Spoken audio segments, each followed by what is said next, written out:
para sa Panginoon, iwanan ng nakaraan. Nakasama siya ngayon, ito ang tamang panahon upang sa'yo magpasalamat. Ikaw ang dahilan kaya kami nagsusumikap. Ito ang aming mensahe para sa Panginoon, iwanan ng nakaraan. Nakasama siya ngayon, ito ang tamang panahon upang sa'yo magpasalamat. Ikaw ang dahilan kaya kami nagsusumikap. Nagsimula ang kwento ko nung ako nga ay sinilang. Pagkamulat ng mata sa mga tao ay ilang. Habang ako'y lumalaki, natuto na akong magmura. Natuto rin na magsugal, sana ito ay mabura. Umidad ang 10 taon na di kilala ang Diyos. May ayaw ang pumasok sa tahanan ng Diyos. Pag meron sa akin sumusundong alagad ng Panginoon, sila yaking tinataguan niya ng buhay ko noon. Ito ang buhay ko ngayon kasama ang Panginoon. At tanda kong talikuran kasalanan ko noon. Ngayon akin na nakamit ang kanyang kapatawaran.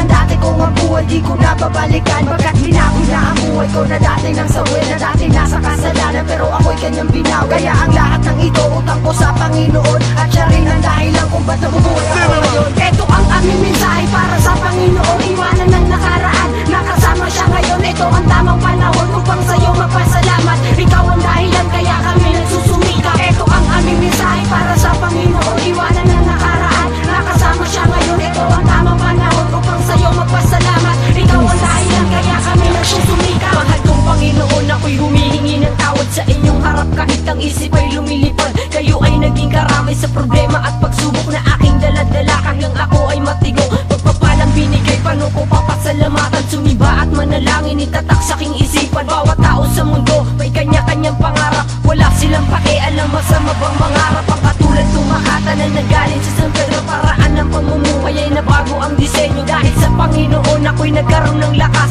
na mabuhay at bumangon sa naging maling landas. Kaya ngayon Panginoon ako'y nagpapasalamat sa binigay mo na talento. Kahit di pa rin sapat ang aking buhay ay ialay sa naging mali noon. Salamat po Panginoon, salamat po Panginoon. Ito ang aming mensahe para sa Panginoon, iwanan ng nakaraan. Nakasama siya ngayon, ito ang tamang panahon upang sa'yo magpasalamat. Ikaw ang dahilan kaya kami nagsusumikap. Ito ang aming mensahe para sa Panginoon, iwanan ng nakaraan. Nakasama siya ngayon, ito ang tamang panahon upang sa'yo magpasalamat. Ikaw ang dahilan kaya kami nagsusumikap. Sa pag-akyat ng entablado at paghawak ng mikropono, lahat ng nakasasali di uuwing talo. Kahit na naging loko-loko kami sa paningin mo, at ito ang tandaan mo Panginoon, anak mo ko. Dahil natagpuan ko na ang tunay na sa'kin nagbago. Sa tunay kong pagkataong para sa'kin ay milagro. At saan man magpunta lagi ka na sa'king isipan, para di na mapahamak sa mga patutunguhan. At kailangan ko'y dasal at hindi maraming pera. Ang kailangan ko'y ikaw, hindi mga sugalera at hindi rin sugalero. Ang gusto kong samahan kundi iisa lang, yun ay mga tao sa simbahan na binigyan pagkakataon mo po Panginoon. Kahit merong umahamon, tuloy pa rin sa pag-ahon. Kahit merong diferensya sa paa